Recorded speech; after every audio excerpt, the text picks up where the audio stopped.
Morning channel people. நம்மளோட ஜெய்யை பற்றி ஒரு சில விஷயங்கள் சோஷியல் மீடியாவில் இப்போ ரொம்ப ஃபேமஸாக தீயாக பரவிட்டுருக்குன்னு சொல்லுவாங்கள்ல. ஸோ அந்த மாதிரி ஒரு விஷயம் பரவிட்டுருக்கு. அதுதான் ஒரு மிக முக்கியமான விஷயமா என்ன அப்படின்னு பார்த்தீங்கன்னா, நம்மளோட ஜெய் பொறுத்த வரைக்கும் இப்போது அவர் கல்யாணம் ஆயிடுச்சு அப்படின்ற மாதிரி ஒரு புகைப்படத்தை அவரோட சோஷியல் மீடியா பேஜில் போட்டிருக்காரு. அது மட்டும் பார்த்து எல்லாருமே வந்து என்ன சொல்கிறீங்க அப்படின்னு சொல்லி, அது மட்டும் இல்லாமல் கல்யாணம் ஆக போகுதுன்னு அந்த போஸ்ட் இல்லை, கல்யாணமே ஆயிடுச்சு, அதுவும் இல்லாமல் ஏதோ ஒரு ஹீரோயின் கூட தான் அப்படின்ற மாதிரியும் சொல்லியிருக்காரு. இப்போ நாங்கள் வந்து ஃபாரின் போகிறோம் அப்படின்ற மாதிரியும் கீழே மென்ஷன் பண்ணவே அதை பார்த்த ரசிகர்கள் எல்லாருக்குமே தூக்கி வாரி போட்டுக்குச்சு. அது என்ன நடந்துச்சு ஏது நடந்துச்சு அப்படின்றத உங்களுக்கு ரொம்பவே தெக்க தெளிவாக ரிலாக்ஸ் பண்ணிக்கிறேன். நான் பேச கேட்க ரெடியாக இருப்பேன் நம்புகிறேன். வாங்க ட்ராவல் பண்ணிக்கலாம். முதல்ல முக்கியமான விஷயமே என்ன அப்படின்னு பார்த்தீங்கன்னா, நம்மளோட பிரக்யா அவங்க யூடியூப் முதலுக்கு வந்து எல்லாத்துலேயுமே வந்து நடித்து கொஞ்சம் கொஞ்சமாக வந்து ஃபேமஸ் ஆகி, அதுக்கப்புறம் வந்து சினிமாவில் ஒரு சில படங்களில் சைடு ரோல்லேருந்து அப்புறம் வந்து கெஸ்ட் ரோல் ஆரம்பித்து, அதுக்கப்புறம் ஒரு சில விஷயங்களையும் பண்ண ஆரம்பித்தவங்க. ஸோ அப்படி இருக்கும் சமயத்தில் நம்மளோட ஜெய்யை பொறுத்த வரைக்கும் வந்து சின்ன வயசுலேருந்தே நம்மளோட தளபதி விஜய் கூட அங்கங்கே சைடு ஆக்டரில் அது வந்து தம்பி ரோல் அந்த மாதிரிலாம் பண்ணி, அதுக்கப்புறம் ஹீரோ ரோலில் பண்ணி இப்போ வரைக்கும் வந்து 40 வயசு ஆகியுமே பேச்சுலர் அப்படின்ற ஒரு பேரில் தமிழ் சினிமாவில் இடம்பெற்றிருக்காரு அப்படின்னா இவரும் ஒருத்தர் அப்படின்ற மாதிரியும் சொல்லலாம். ஆனால் ரீசெண்டாக என்ன பண்ணியிருக்காரு அப்படின்னு பார்த்தீங்கன்னா, அவரோட இன்ஸ்டாகிராம் போஸ்ட்டில் இந்த மாதிரி பிரக்யா கூட கல்யாணம் ஆகிடுச்சு அப்படின்னு சொல்லி, கழுத்தில் தாலியோட கையில் பாஸ்போர்ட்டோட புதிய வாழ்க்கைக்கான தொடக்க பயணம் அப்படின்னு சொல்லி அவர் மென்ஷன் பண்ணியிருந்தார்.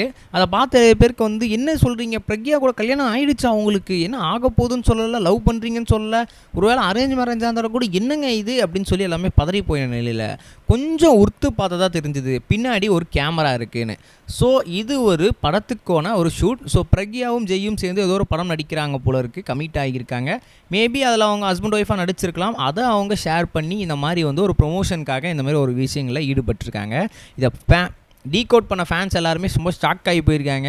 ஏங்க கொஞ்சமாவது மனசாட்சியோடு பண்ணுங்கள், அப்படியே ரியலாகவே போட்டிருக்கீங்களே, பின்னாடி கேமரா மட்டும் இல்லைனா நாங்கள் என்ன நினச்சிருப்போம் அப்படின்னு சொல்லி எல்லாருமே ரொம்ப ஷாக் ஆகிருக்காங்க. ஆக்சுவலாக அந்த படம் என்ன அப்படின்னு பார்த்தீங்கன்னா, பேபி ஹண்ட் பேபி.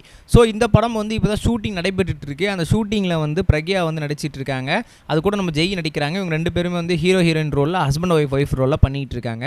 அப்படி இருக்கும் சமயத்தில் அந்த போஸ்ட்டை தான் எடுத்து இவங்க நம்ம ஜெய் வந்து ஷேர் பண்ணியிருக்காங்க, இதை பிரக்யாவுமே ஷேர் பண்ணியிருக்காங்க. ஸோ அது போஸ்ட் எல்லாம் ஒன்று தான், ஆனால் என்ன அப்படின்னா கீழே வந்து புதிய வாழ்க்கைக்கான ஆரம்ப புள்ளி தொடக்கம் அப்படின்னு சொல்லி போட்டிருக்காங்க. இதை பார்த்து தான் எல்லாருமே ரொம்ப ஷாக் ஆகி போயிட்டு அவங்களுக்கு உண்மையாகவே மேரேஜ் ஆகிடுச்சு அப்படின்ற லெவலில் பேசியிருந்தாங்க. ஆல்ரெடி ஜெய் கூட வந்து நம்மளோட அஞ்சலிக்கும் இவரோ வந்து லவ் பண்ணிட்டு இருக்காங்க அப்படின்னு சொல்லி ஒரு கிசு போயிட்டு இருந்துச்சு. பட் அதை முற்றிலுமாக ஸ்டாப் பண்ணிட்டாங்க. ஜெய் அந்த அஞ்சலி 2 பேருமே சேர்ந்து, இல்லை நாங்கள் 2 பேருமே ஃப்ரெண்ட்ஸ் தான், தேவையில்லாமல் எழுதாதீங்க அப்படின்னு சொல்லி சொல்லிட்டாங்க. ஸோ அதுக்கப்புறம் இவர் வந்து இப்போ வரைக்கும் பேச்சில் தான் இருந்துட்டு இருக்காரு. ஸோ லைட்டாக ஒரு மேரேஜ் போஸ்ட் பார்த்தோன்னே எல்லாம் ஹாப்பியாகி சந்தோஷமாயிட்டாங்க. பட் இருந்தாலும் கூட அதுக்கும் ஒரு புல் ஸ்டாப் வச்சுட்டாங்க. நம்ம நெக்ஸ்ட் பேசுகிறோம் கைஸ். பை. இது வரைக்கும் கனெக்டிங் டிவிக்கு சப்ஸ்கிரைப் பண்ணனா மறக்காமல் சப்ஸ்கிரைப் பண்ணிக்கங்க. உடனடி அப்டேட்ஸ் பெறுவதற்கு நோட்டிஃபிகேஷன் பெல்லையும் கிளிக் பண்ணிக்கங்க.